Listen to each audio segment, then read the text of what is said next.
Ça fait 4 fois que les droits humanitaires est totalement violés dans les différents camps de déplacés à la province de l'Ituri, dans la ville de Bunia et notamment dans les territoires d'Endjougou. Donc chaque fois, des éléments armés, que ce soit des groupes miliciens, que ce soit des éléments de forces régulières, pénètrent dans des camps et sous peine de chercher en fait des ennemis, ils viennent faire des exactions dans les camps. Il y a des gens qui perdent la vie, il y a des gens qui sont violés, il y a des jeunes qui sont arrêtés et bien évidemment bien d'autres dégâts, des pillages qui sont enregistrés.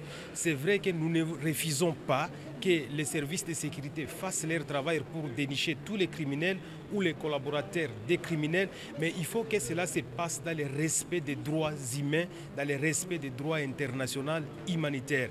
Et donc, nous avons demandé à l'Assemblée plénière, mais aussi au bureau de l'Assemblée nationale, de pouvoir saisir les gouvernements pour qu'on respecte la population qui sont dans les camps.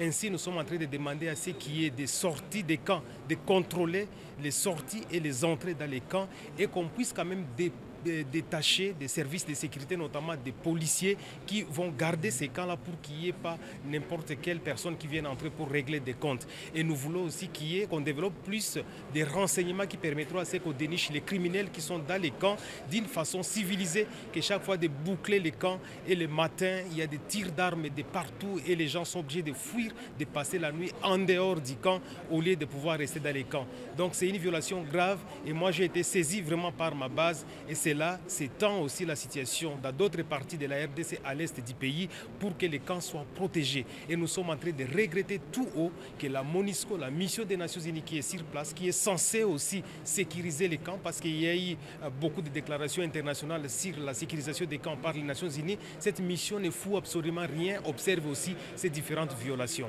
Cet accord qui est signé entre la RDC et le Rwanda, nous l'avons accueilli favorablement.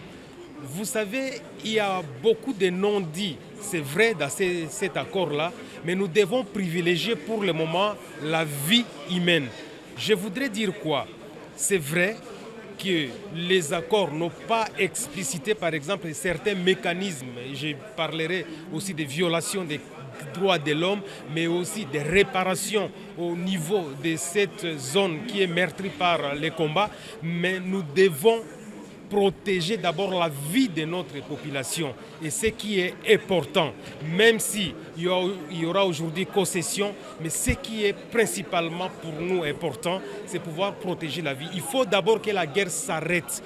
Vous savez que chaque fois qu'il y a des troupes qui avancent, chaque fois qu'il y a des affrontements, il y a beaucoup de gens qui meurent, il y a beaucoup de gens qui perdent la vie, il y a beaucoup de gens qui se déplacent, il y a beaucoup donc, de dégâts humains enregistrés, ce qui n'est pas bon. Donc nous sommes pour la paix, nous voulons d'abord que la guerre s'arrête et que les richesses passent après, mais que ce soit d'abord la vie de l'homme. Je suis parmi les leaders influents de l'Est, je ne peux pas accepter aujourd'hui que notre population soit sacrifiée à cause de la richesse. Je salue donc l'accord qui a été signé aux États-Unis entre le Rwanda et la RDC et nous voulons qu'on voit vite aujourd'hui cet accord produire des faits.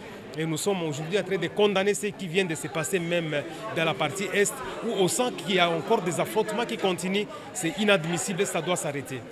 Donc je crois qu'en tant que responsables politiques, nous devons être à mesure de respecter nos engagements. Si aujourd'hui on a signé un accord entre la RDC et le Rwanda, il faut le respecter.